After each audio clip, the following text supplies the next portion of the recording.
Olá a todos, meu nome é Vitor Burgo, estamos de volta com a matéria Direito Processual Civil e hoje falaremos sobre coisa julgada. Após falarmos das sentenças, das hipóteses de extinção do processo sem resolução do mérito, com resolução do mérito, da possibilidade de repropositura da demanda, da técnica de julgamento de enfrentamento do mérito, sem enfrentamento das preliminares previstas no 488, da necessidade de o juiz delimitar toda a extensão da obrigação de pagar quantia, da possibilidade de o juiz se retratar nas hipóteses do artigo 485, enfim, depois de falarmos de sentença em 2 aulas, falaremos agora de coisa julgada. Curiosamente, não estamos diante apenas de sentenças. O que eu quero dizer? A coisa julgada no novo CPC, ela não está limitada às sentenças. Essa é mais uma novidade do novo CPC. O próprio artigo 502 já deixa muito claro isso para a gente. Vamos aos slides. Denomina-se coisa julgada material a autoridade que torna imutável e indiscutível, vejam, a decisão de mérito não mais sujeita a recurso. Volta para mim. O artigo 502 disse, portanto, que a decisão de mérito pode estar sujeita a coisa julgada. Não falamos mais apenas em sentença. É muito importante termos isso em mente, porque no curso do processo há decisões interlocutórias que podem gerar coisa julgada, que podem estar submetidas à autoridade da coisa julgada. São as decisões previstas no artigo 356, quando nós temos o julgamento antecipado parcial do mérito. Essas decisões estarão cobertas pela coisa julgada. Eu não tenho, portanto, mais a delimitação da coisa julgada apenas às sentenças. Estou frisando porque isso é muito importante. Agora, mais um cuidado que precisamos ter. O artigo 502, apesar de falar de decisões, então, decisões e sentenças, ele fala que essas decisões devem ser de mérito. Quando conversávamos sobre o 486, parágrafo 1º, eu disse a vocês que a possibilidade de repropositura da demanda condicionada, quando estivermos diante de litispendência, indeferimento da petição inicial, falta de pressuposto processual, falta de condições da ação ou existência de compromisso arbitral, eu disse que a repropositura condicionada, ela impede que a demanda seja reproposta da forma como ela foi extinta anteriormente. E eu disse a vocês que nesses casos é possível que eu seja obrigado, compelido a ajuizar uma ação rescisória para desfazer uma sentença de 485. Também novidade para nós. Embora eu precise fazer uso da ação rescisória, cuidado, aquelas sentenças de 485 não fazem coisa julgada material. Então, organizando os nossos pensamentos, sentenças de 485 podem impedir a repropositura da demanda e exigir uma ação rescisória, mas não fazem coisa julgada material. A coisa julgada material, ela incide não mais sobre sentença, mas também pode incidir sobre decisões interlocutórias, então decisões interlocutórias e sentença, mas essas precisam ser de mérito. E a ação rescisória, que tradicionalmente era prevista apenas para desfazer ou para rescindir coisa julgada, também no novo CPC vai ser usada para desfazer sentenças que não sejam de mérito, mas impeçam a repropositura da demanda. Então isso precisa ficar muito claro para todos, ok? Muito bem. Nós mantemos no artigo 503 a regra de que a coisa julgada ela incide apenas sobre as questões decididas de forma principal, ou seja, aqueles pedidos formulados pelas partes são atendidos no dispositivo da sentença, atendidos ou não, no dispositivo da sentença, E é essa a extensão, ou é esse o limite objetivo da coisa julgada. Aquelas questões que são tratadas de forma principal. A regra continua sendo essa. O artigo 503 caput continua determinando que esta seja a forma tradicional de tratamento da coisa julgada. No entanto, o novo CPC trouxe uma exceção. Portanto, trata-se de uma exceção. E essa exceção está prevista no parágrafo 1º do 503. Autoriza o novo CPC a formação de coisas julgadas sobre a questão prejudicial julgada de forma incidental. Isso vai acontecer excepcionalmente quando? Venha no slide comigo.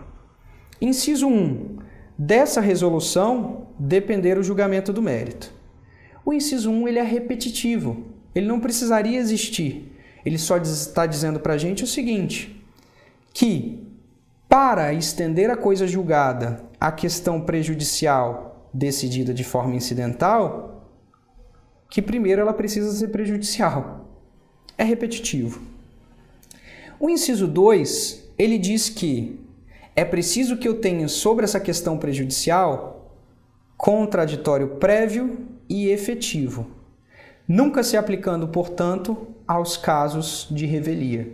Se eu estou diante, portanto, de um réu revel, e essa é uma boa questão de prova, se eu estou diante de um réu revel, não é possível que eu aplique a coisa julgada, que eu estenda a coisa julgada à resolução de questões prejudiciais. O inciso 3 fala da situação em que eu tiver um juízo que seja competente para julgar essa questão prejudicial, tanto em razão da matéria, quanto em razão da pessoa. Veja, então se o juiz tiver competência para julgar essa questão prejudicial, em tese, como questão principal, aí sim eu poderei cogitar a sua extensão de coisa julgada a essa questão. Eu coloquei aqui porque facilita o exemplo, porque didaticamente fica melhor falar, o reconhecimento civil de fato delituoso. Não é uma matéria que é de coisa julgada, mas nos ajuda a entender. Vejam bem, se o conhecimento do mérito de uma ação civil depender da verificação da existência de um fato delituoso, o juiz pode determinar a suspensão do processo até que se pronuncie a justiça criminal. Muito bem. Então veja, venha para mim. Se nós estamos diante da seguinte situação, autor ajuiza a demanda em face de réu, requerendo indenização em decorrência de um fato delituoso. Reparação civil, e nós estamos falando de uma ação civil. É possível, e o CPC prevê, assim como o CPP também prevê, é possível que o juiz civil julgue, reconheça a ocorrência do fato delituoso para decidir a existência ou não de danos indenizáveis. De que maneira essa dinâmica processual vai acontecer? Voltamos aos slides.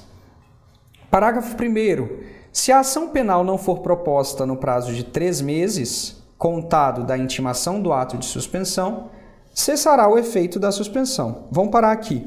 Vejam, se a ação civil é proposta, então eu tenho a ação civil proposta.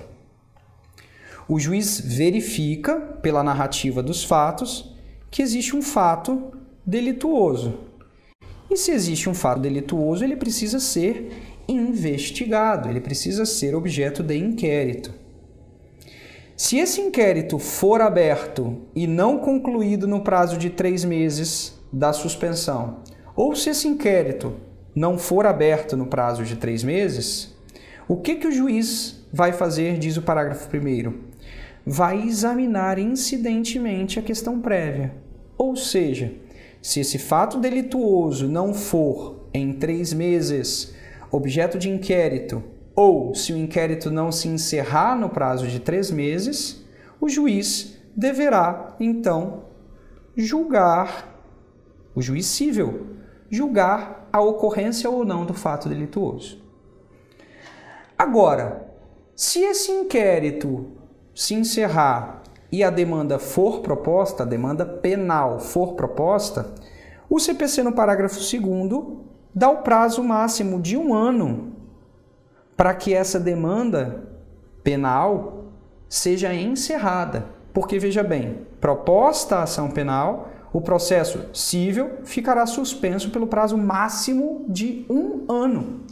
Se, portanto, volta para mim, o processo penal não se encerrar no prazo de 1 ano, o juiz cível deverá se pronunciar sobre o fato delituoso. Muito bem. Voltemos ao 503, que era o que estávamos tratando, sobre a existência de coisa julgada em uma questão prejudicial decidida de forma incidental. Acredito que vai ficar bem ilustrado. O nosso caso é uma ação de indenização, uma ação indenizatória, em razão da ocorrência da prática de um fato delituoso. Se o juiz cível, em uma dessas situações, é obrigado a tratar de um fato delituoso, então se o juiz cível diz, ocorreu o crime, portanto, indenize, pergunto a vocês, a ocorrência do crime está acobertada, está protegida pela coisa julgada? Perguntando de outra maneira, a partir desta sentença é verdade que o crime ocorreu? É possível que se faça coisa julgada sobre essa questão prejudicial? E a resposta só pode ser não.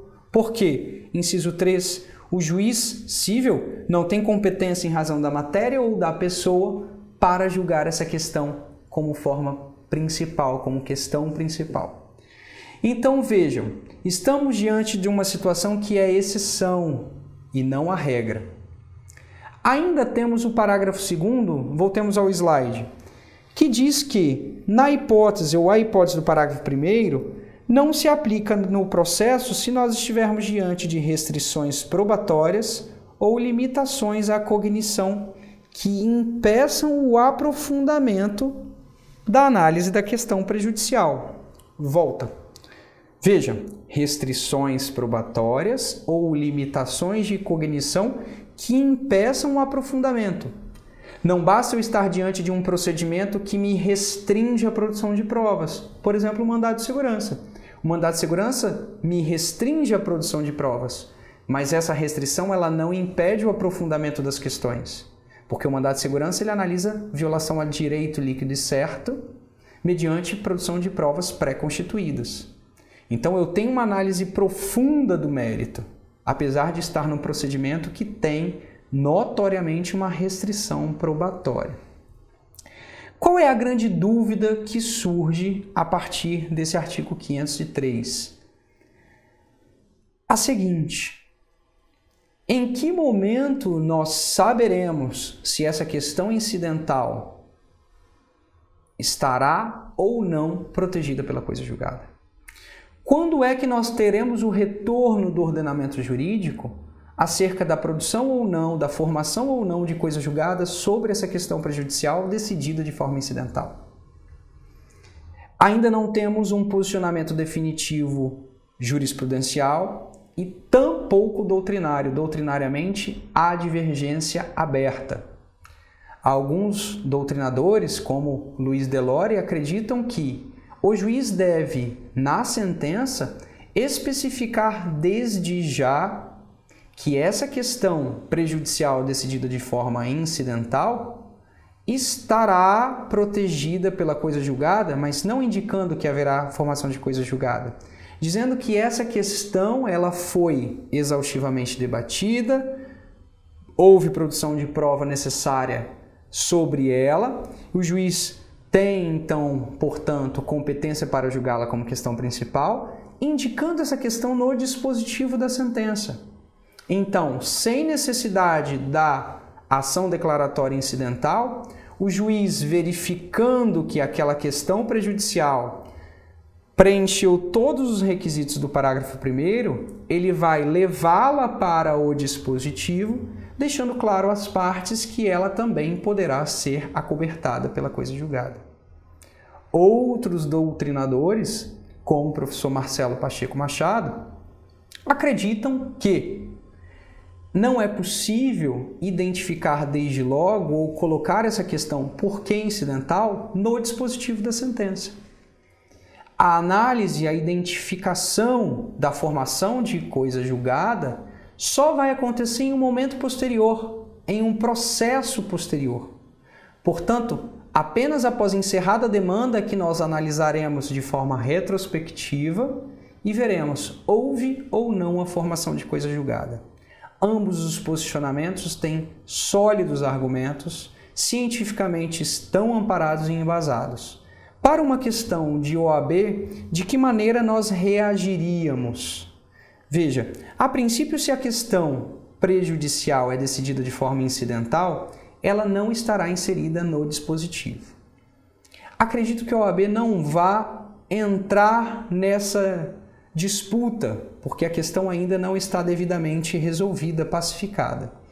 Para a OAB, disso tudo que importa para nós, que a coisa julgada não se forma mais apenas sobre sentença e também sobre decisões. Que a coisa julgada só se forma sobre decisões e sentenças de mérito.